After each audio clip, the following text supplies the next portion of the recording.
Good evening, my top-notch Topi. If every villain is lemons, the Tops Alliance is the biggest sourpuss of all. They want revenge, but why? And what would compel them to join the ethereal hive mind? They are the most powerful group in New Eridu. Isn't having complete control enough? Well, finding the lore for them was cursed. I had to look at what was going on with the families and the companies to figure out what was happening. First is Jonathan Consortium. This is their logo, and it's the pharmacy in Luminous Square. They make ether aptitude-enhancing treatments and supplements, as well as being a normal pharmacy. They also develop implants and medications to help people who experience partial corruption. The game consistently shows that corruption starts with the eyes, and this is an epidemic in New Eridu. The intermissions show how this technology is still not perfect, and it's eerily similar to Bell and Wise's implants from Carolarna. We also see them in Haramasa's agent story. The company, the power players that Kirishima is talking about, that's JC. They're also the company that made the serum that Bringer and Sarah used. We know they've been developing this technology, and it's most likely part of what was given to them after Carol Arna's inventions and research were confiscated. Next is High Ambitions. This is the company that I think Sarah is most likely working for. They have several branches: Odium HAE, or High Ambitions Entertainment, HAF is the High Ambitions Financial, and HAI is High Ambitions Insurance. We know they're pretty gnarly because of the Astronomical Moments special episode. Their feud with Fugue led to Iran riding the sewer slide, and now they're trying to have the Odor chant heard throughout New Eridu. Astra wants to buy out her contract with them, and they accepted Evelyn working for them to keep Astra happy. In Astra's trust event in the abandoned park in Luminous Square, we see a retelling of the prophecy mission. It's clear she's still under their control, and there's more to their connection. I think Astra's necklace implies that she could be in the hive mind, or there's some kind of mind control cloning plotline happening in the background that we only get a few hints for. We also have to talk about Monica's connection to them. We know she is contracted with them because of the special episode, but we don't know much more past that. It seems like she's working for a different part of High Ambitions Entertainment, not necessarily Odium. There's also the financial aspect of High Ambitions. They have predatory loan rates, and as the largest financial institution in New Eridu, they can do whatever they like. The mayor is also shown to be corrupt, so when the insurance premiums keep rising and the coverage is cut, he is also benefiting from the increase in profits. On to Marcel Group, best known for Sunbringer's invention, the Bang Boo. We also know that Hugo is very interested in what they are doing, and he wants to prove that whatever it is, it's unsavory. We know for a fact it is because one of the companies within the group is Asterism Industries. They're the company that made the prototype for Belobog, and so, think about it. Why didn't they say that Kors paid off his entire bill for the prototype? Why did he go along with the investigation when they determined that it was embezzlement? They could have come clean at any moment. We also know there's another arm of the Marcel Group that specializes in the AI. We don't know its name, or if it goes by a different name. It might just be Marcel Group. So until then, this is shrouded in mystery, but we know what they do. Next is St. Leen. They make household products, and their scandals are quite silly compared to the other companies. They stole the recipe for Ether Cola from Splash Cola, and it led to the hostile takeover of the cola company. Now St. Leen owns the recipe, and they are making the Ether Cola. They're implied to be adding ether to their food to slowly corrupt the population of New Eridu, as well as making corruption-resistant supplements and snacks to help the population have the sense of security. Next is Three Gates. They have the three branches: military, residential development, and raw materials. We also see them in Grace's agent story.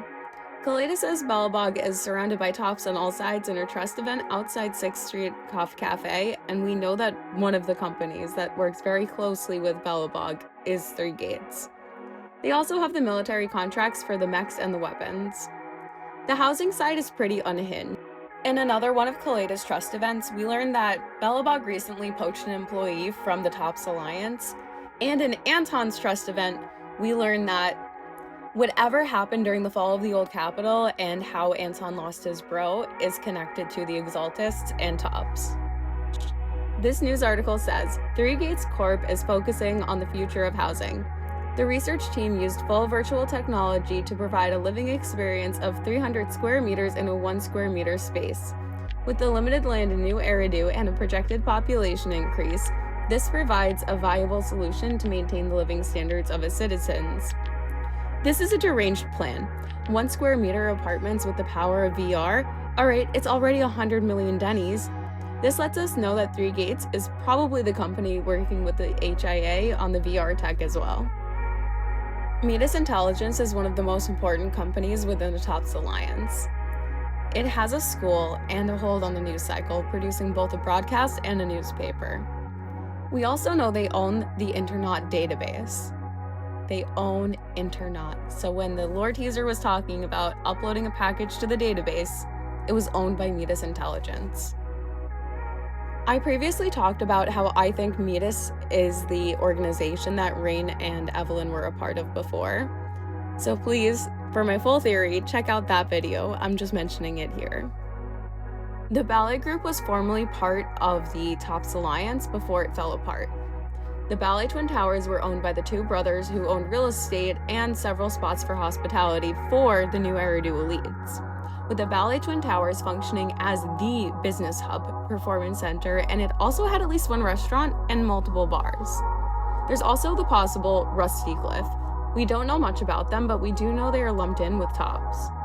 Every family has dark secrets and skeletons in the closet, but the TOPS families, theirs are shrouded in Vanta Black. Starting with the Ravenlock family. We know that Hugo and Hartman are a part of this family, and Hartman owns the company that is in charge of Ravenlock Insurance and whatever they are doing with the clones that Twiggy is selling them. We know it's not good and we know it's connected to the insurance company, but why are they selling organs to hospitals and no one is batting an eye? I want to know what's going on in this fantasy world that the actual characters are okay with it. We know Hugo isn't, and this is one of the dark secrets that he would like to expose to the world.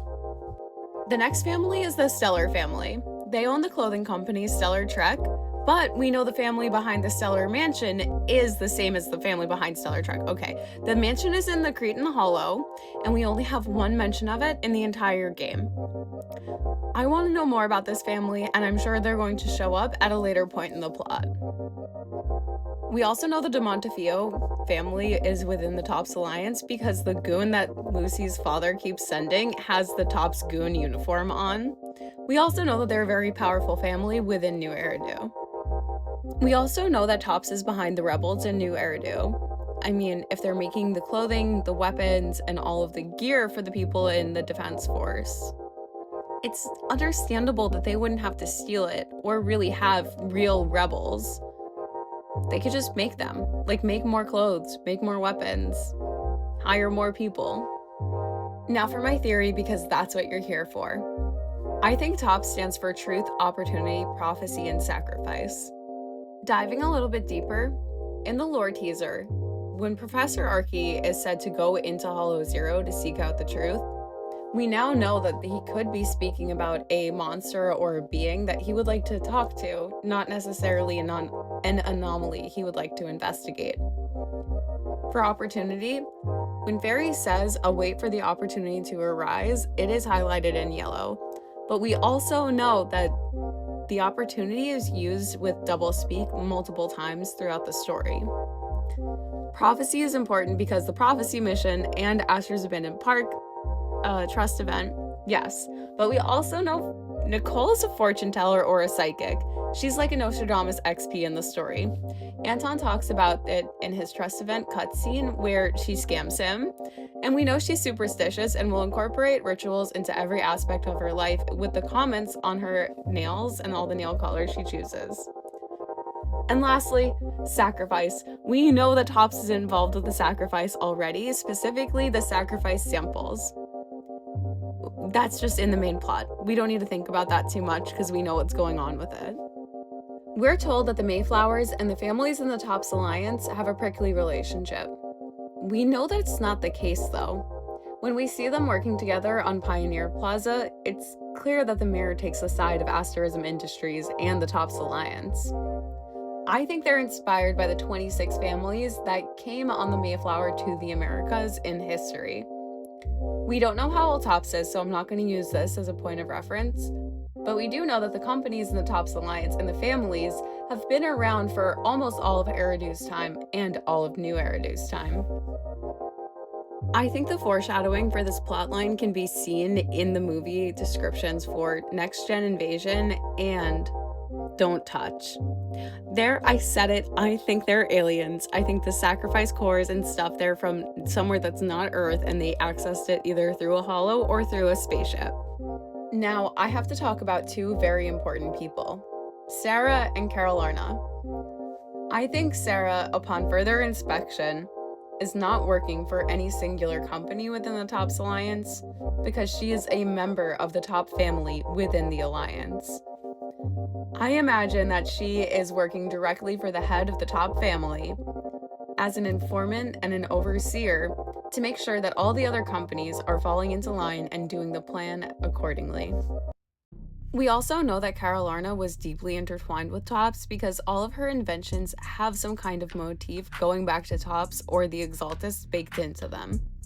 I have a whole deep dive on it. I pull up quotes from the literature. Check it out if you haven't already. Subscribe for more. Thank you for coming to my Tops Talk. I'll see you in the next one.